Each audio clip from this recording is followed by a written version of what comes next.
mu by'ukuri nekereza ko ari inkuru ishyushye cyane ndetse wanavuga ko irangaje izindi muri uku kwezi kwa Gashyantare twatangiye, ndetse n'inkuru rwose iyoboye izindi mu gihe cy'icyumweru kirenga tumaze mu mirwano ikomeye cyane muri Sake n'ibice bigaragiye Goma.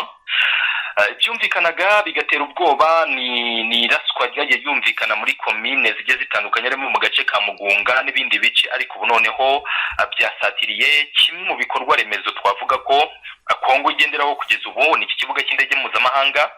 Binavugwa ko kirimo cyangwa se kigiye cyifashishwa nk'ububiko bw'intwaro zigiye zitandukanye ku ruhande rw'ingabo za leta. Ibi biri kuvugwa mu by'ukuri rwose ari ukuri kwimbitse. Nekereza ko nta cyaba gisigaye, uyu mujyi wari warabaye isolated cyangwa se uyu mujyi n'ubundi wasaga nkaho uri wonyine, inzira zose ziwinjiramo zifunze. Ibi noneho cyaba ari ikimenyetso simusiga ko kera kabaye Goma noneho yabigiye mu maboko y'abarwanyi ba M23. Ibihugu byinshi byo ku mugabane w'Uburayi murabizi ko iyo situation zivutse sino muri Afrika gusa n'ahandi, icyambere babanza gukora no kwimura abenegihugu cyangwa se abaturage babo. Ubirigi bwari bwaratangiye process n'ibihugu biri mu bwami bw'Abongereza na Leta Zunze Ubumwe za Amerika birumvikana, bagomba kubanza gutabara ubuzima bw'abaturage babo bakajya mu bindi. Iyi ni supremacy nayo igaragaza ishusho itari nziza. Ibi rero n'ubundi bigiye gukomeza, ngira ngo muraza kumva uguhunga gukomeye cyane kw'abaturage, kuko kugeza amagingo nta zindi nzira zisigaye.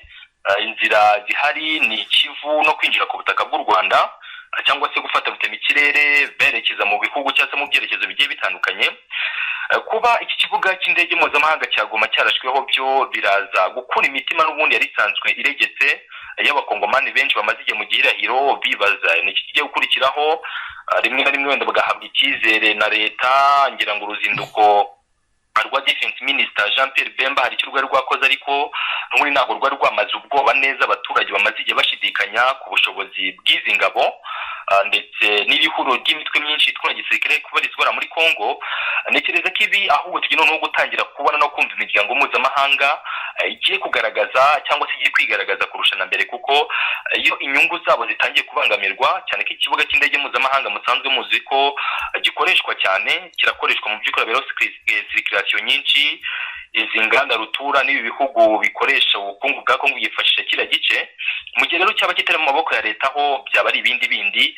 Nekereza ko tugiye kubona noneho urugamba rushya cyangwa se ishusho nshya mu ntambara no muri sanzwe.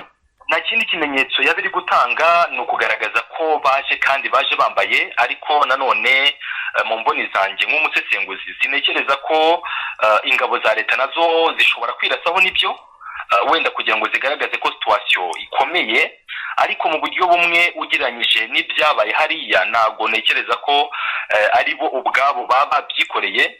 Bigaragare neza ko nyirizina abaye atari M23. Ngira ngo hari n'inyeshyamba za ADF twibukiranye ko nazo zigiye zigaye ibitero cyane ku bice bigenzurwa n'ingabo za leta, ariko babaciye icyuho ntago byababuza kubangiriza.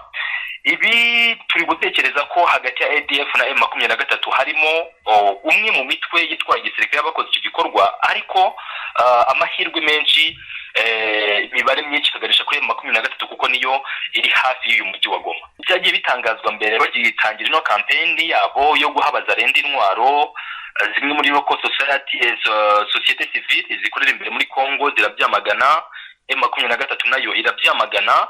Icyo rero nakemeza kugeza ubu nuko zimwe mu ntwaro bahawe ntabwo zifite ubushobozi bwo kubombarda, wenda bagiye bahabwa imbunda, amagrenade n'ibindi, ariko ibi nabyo ntabwo twakirengagiza ko ari ikibazo. Kandi buriya guha umusivile intwaro rimwe na rimwe ushobora no gukoresha uburakari cyangwa se ushobora kugaragaza mu by'ukuri icyo twakita reaction zitari nziza, ugasanga havuyemo kubangamira abaturage cyangwa se kubangamira abantu.